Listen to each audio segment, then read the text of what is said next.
Hello all you beautiful people, how you guys doing? So for today's video, I have pulled up some Google Trends maps, looking at a couple different games here. We got Genshin Impact, of course, and we have Tower of Fantasy, Fortnite, Lost Ark, and then World of Warcraft. Fortnite and World of Warcraft are kind of here as like consistent things. People always playing and talking about these games, so I just kind of put it here. Also, it's worldwide, by the way, not just USA. So yeah, Fortnite's pretty consistent, you know, doing their thing. World of Warcraft is like another consistent, but on the lower end, because I think it has a bunch of controversies and things like that, so not as many people are playing as before. But I just want to have those two constants. So the first thing I want to look at is actually Lost Ark, because I didn't really realize how big of a spike Lost Ark truly had when it first came out. I imagine this is when Lost Ark came out, this big spike right here. I knew Lost Ark was big, but I didn't realize it was this big. It's like pretty much doubling what Genshin and Fortnite are. That's pretty crazy.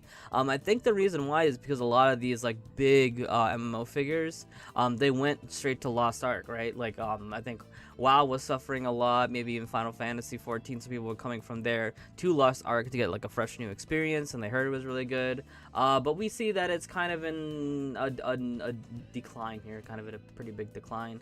You still check Twitch, there's a good amount of viewers for it. But you can't argue with the facts of like it had a huge, like overwhelmingly huge spike, and then it kind of died down. Another interesting thing is Tower of Fantasy here. You know, I'm not surprised that it had a spike and then go down low, and there's a couple things to think about with that one. I did not realize that, like, well, I guess it depends like what your impressions were of the game, and like hearing other people's impressions as well. I thought Tower of Fantasy, when it came out, was like a good chunk higher than Genshin. I guess I knew they were kind of neck and neck, but this close, I thought Tower of Fantasy would at least be like kind of maybe like right here, for example. But no, it's actually quite low. In comparison, when you think about the fact that when Tower of Fantasy was coming out, right, there was nothing happening in Genshin, like almost nothing. It was the end of an update, nothing was really going on. Sumeru was coming up, but at the moment nothing was happening, and that's another thing I want to talk about, and I still don't know why they did this, is Tower of Fantasy came out right before the Sumeru update, like one of the biggest updates in Genshin history, and they released their new game. I never thought that made sense. I always thought that was a dumb decision, and I think we're definitely seeing the results of that. Is you get a nice big spike, right? And then Sumeru update happens, which is like right here, and then Tower of Fantasy has been dipping ever since. I personally have stopped playing the game. Thinking about uninstalling it personally, just because I think about logging onto that game, and I'm just like, whatever. I just log on, get pulls and pull, and then get off. Like it's not really fun to me anymore. I don't really enjoy it anymore. Well, that's kind of where Tower of Fantasy is. Not to say that the community isn't healthy or the community is bad. I've been like still looking up like streams and like Reddit communities and different things for Tower of Fantasy. It seems people are still playing the game and still enjoying it. But it was not the Genshin killer that some people thought it would be. It was just something fresh, something new when it came out, and then it, you know, decreased ever since. Yeah. Oh, something interesting to note is actually Genshin, right? Because when Genshin first came out, I think this is around the time Genshin first came out, right? This big kind of spike here. It did dip, right? Of course it dipped. When Genshin came out, it was the perfect time. It was in the middle of quarantine, the perfect adventure game, like a beautiful, amazing graphics, all that stuff.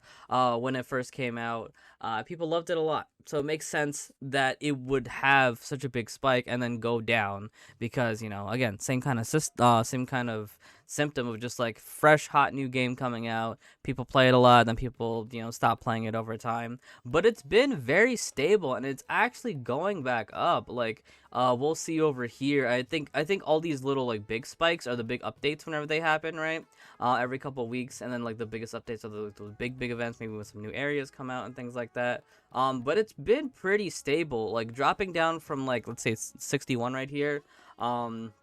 And we got a second big spike at like 51, and then back to 51 over here, and up to 57 right here. And this is where we are right now, about like 52. Like that's pretty impressive. Very good considering, yeah, like the initial big boom, the big hype for Genshin has died down, but it still has to, you know, it still keeps that kind of consistent flow of just like people playing the game, people talking about the game. Whenever new characters come out, there is so much buzz and so much talk about these new characters. And again, like I said, I'm sure that's what these spikes are. I'm sure every single one of these spikes have something to do with a new character. I would not be surprised even in the slightest if all these spikes are just like people searching up Genshin Impact new character, new character's name, and then it relates to Genshin Impact and things like that, right? Like, I wouldn't be surprised. Actually, I'm going to test that right now. I'm going to get rid of World of Warcraft, and we're going to look up Raiden Shogun. And let's see if there's any correlation here. I'm very, very curious. Okay, not really. I mean, there's like small spikes. They're definitely not as much, but you know, it kind of correlates, right? When you see 2 right here, it kind of correlates to like the 51 spike right here. A little bit. What about Sumeru? Sumeru? Am I spelling that right? I might be spelling that wrong. Yeah, the biggest spike is right here. Kind of, yeah, again, like I said, correlates to one of Genshin's big spikes right here. Yeah, it's like new areas and like new characters. They kind of all greatly correlate to the Genshin search terms. Yeah, like I said, and this is worldwide too. I'm just gonna get rid of this one. So this is worldwide. One thing I want to check real quick is I do want to look up United States, because it might show a different picture, and I'm kind of just curious in general about what it shows. Pretty much the same.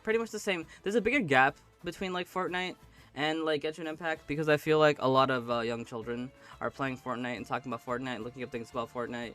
And there's not as much like young people looking up Genshin, kids looking up Genshin Impact. Genshin Impact is more for like teens, young adults, and things like that, right? Maybe some kids play it, but not much, like in comparison to Fortnite, right? Which is actually kind of interesting. You know, that makes sense for the United States. That's kind of interesting too. Hawaii is a big group for Genshin Impact. Interesting. They actually beat Fortnite. That's actually really interesting. Well, that's really, really cool. Huh, I wonder why. It's very interesting. Very, very interesting. Okay. Anyway, so yeah, that was why I'm going back to worldwide now. Yeah, that was just kind of... Okay, now, really a hot second. The hottest of seconds, hold on. I'm curious. Oh, Vietnam. Vietnam, overwhelmingly Genshin Impact. Search interest for Genshin Impact. Really? Vietnam has the highest, like... the biggest ratio of Genshin Impact fans to like any of these other ones. Vietnam, Philippines, Malaysia, Indonesia, Thailand. Makes sense that they're all like the Asian countries, right? Japan up here too. I'm surprised. Oh wait, they probably can't get metrics from China, right? That would make sense. United States over here, obviously, Fortnite dominates. Genshin Impact is like bringing up the back. Wait, hold on. Let me put World of Warcraft back here. Worlds. I doubt it would be much higher because people have fallen off on that game, but I'm kind of curious about the breakdown here. Where's United States? There we go. Yeah, more or less the same. Fortnite takes about more than half, and then Genshin takes up a big chunk. That's actually quite a big chunk. Not bad at all. But yeah, no, pretty cool. That's pretty much all I wanted to talk about. I saw a Reddit post about this, comparing a couple of these, so I was just like, oh, let me compare them too. I think it'll be really cool. Again, like I said, I think the coolest ones are the Lost Ark ones because they had that. I didn't think it'd have such a massive spike. That spike is gigantic. And then seeing the Tower Fantasy just straight up just dying over here. Poor Tower Fantasy. But yeah, that game, not the best. I had fun for a little bit, but then I don't think it has sustainability. That's at least my theory about it. But Genshin Impact, I feel like it has good sustainability. That's pretty good. Never really tops does Genshin Impact. It kind of does this little dance with Fortnite for a little bit. Never really tops or spikes crazy, but it's pretty consistent, and I feel like that's a lot. Like that's what you can ask for when it comes to like a long-standing game, which is like good consistency, like overall. It's high consistency too. Anyway, that is it for me. Thank you guys so much for watching. Have yourselves a fantastic day, and peace out.